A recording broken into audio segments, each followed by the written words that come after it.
Okay, and this is part 3, video cards. This is just what I have right now. Oh, shit, sorry.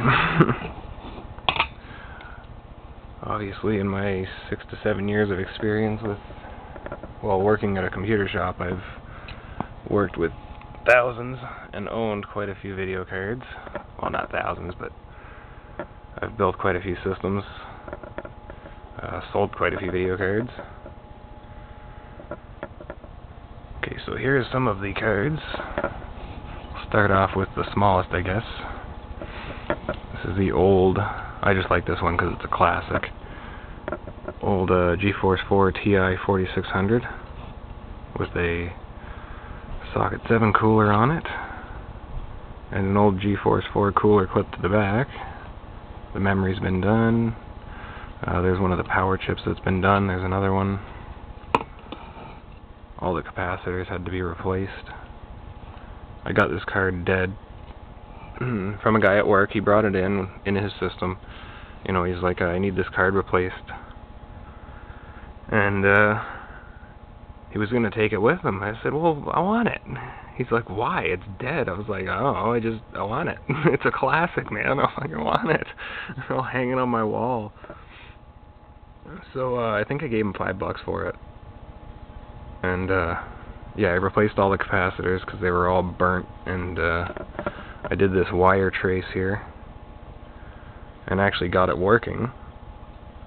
The problem was it would run in 2D mode, but it wouldn't run in 3D mode. As soon as you go to kick it over to 3D mode, it would black screen on you. So it took me a while to figure that out, but I got it. So that's the good old Ti 4600. Oh, I forgot to mention in my last video about the motherboards, when you do stuff like this to your video cards, it helps a lot with longevity and everything. This one's actually a good example, because when they clip these heat sinks on, it usually bends the video card a little bit, and eventually it pulls pins off and causes connection problems. So what I do is I put a heatsink on the back with pads in the middle so that it pushes in the middle where the core is, so that you have even pressure on both sides, and it doesn't actually bend the card at all because there's no pressure on the physical card. It's on the front and back of the core, not the card. And I did the RAM. This is an old 6800 LE, I think, or EL. AGP 256 meg. That's actually a really fast card. Actually, as you can see, I've done the power rails here as well, with two heat sinks there on the power. So that's actually a really good card for not having to actually have to physically plug it into the power supply. Most of the 68s you had to. And then we have this, which is a 1650 Radian. I'm not big on Radians myself, but I do have a couple. Again, with the central pressure design, the screws go through into the front heatsink, keeping the pressure central so that it doesn't bend the card. Also another socket 7 heatsink, customized. Did the RAM. The power was not necessary on this video card, so it hasn't been done. As you can see, there's power here and here, but like I said, they didn't need to be done. There's a couple more there. They didn't get hot enough, and they don't. Also, you can see that this back heatsink is touching the crossover AGP chip. Those do get pretty hot, so that's also being cooled on that card. That is a plug-in card. That card's pretty quick, but I'd rather run the 68 LE. It's actually a smidge faster. And that ATI is a 512, not 256. This is a 7300 GS, I think. It's a piece of junk, but it's a really good server card. No cooling required. It does run a bit warm at like 40 to 50, but it's obviously not a gamer card. That's just basically a backup. This is more of a small gamer card. This is a 9400 GT 1 gig. There are 8 RAM chips on this thing. So there's 1, 2, 3, 4, and then there's 4 on the other side as well.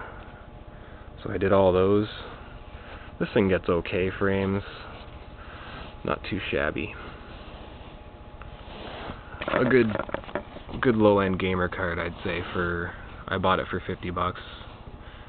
I think my friends are starting to think I'm nuts, or they always think I'm nuts when I buy cards like this. But I'm like, why? I mean, $50, I'll overclock the living snot out of it, and if it blows up, who cares? You know, I'd rather blow up one of these than one of those. If I blew up this thing, I would cry. Okay, so here is another one. This one is one of my famous video cards.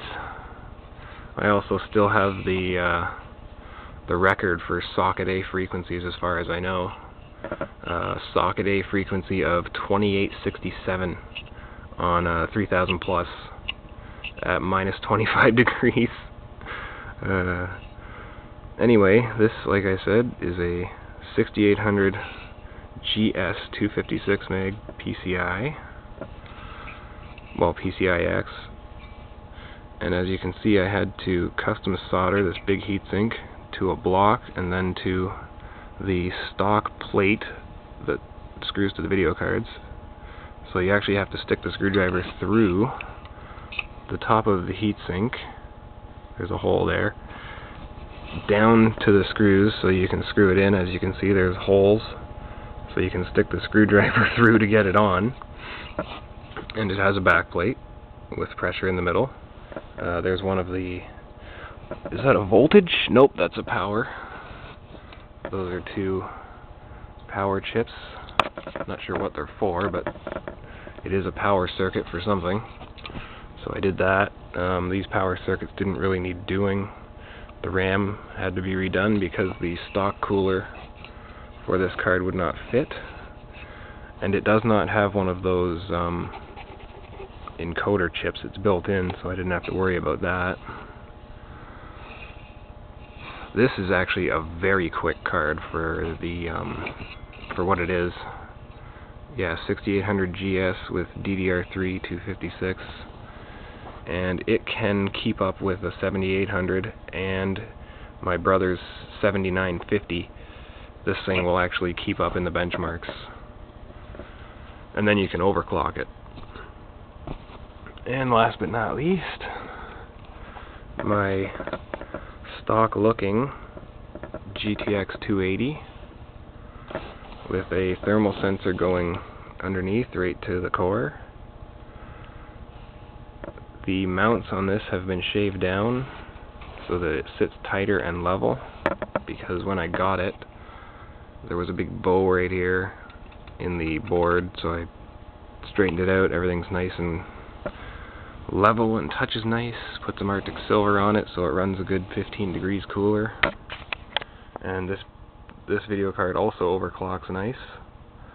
I don't really have anything to compare it with, but I do get like a 10-15% gain out of it if I overclock it, which I don't really need to. And to finish up, I wanted to say when I do all this, I usually, like this card right here, and this one, these were modded from brand new. I don't like modding used cards. I will mod a used card, but I prefer to use brand new cards, because if you have a card that is used to a certain temperature for say 6-7 years, the chips are used to expanding to a certain point, and then when you cool it psychotically, there could be like a break in the connection and it needs to heat up, you know, to a certain point to expand to make the connection, and it won't heat up because you just put cooling on it. You basically just killed the card. Or you gotta take the heatsink back off and heat it up to run it. It's not good. I've had that a couple times. So what I like to do is buy new and mod it from new, like I did with this. I ran it for maybe 12 hours, not even. I basically ran it long enough to install drivers and figure out how hot it got, and that was it.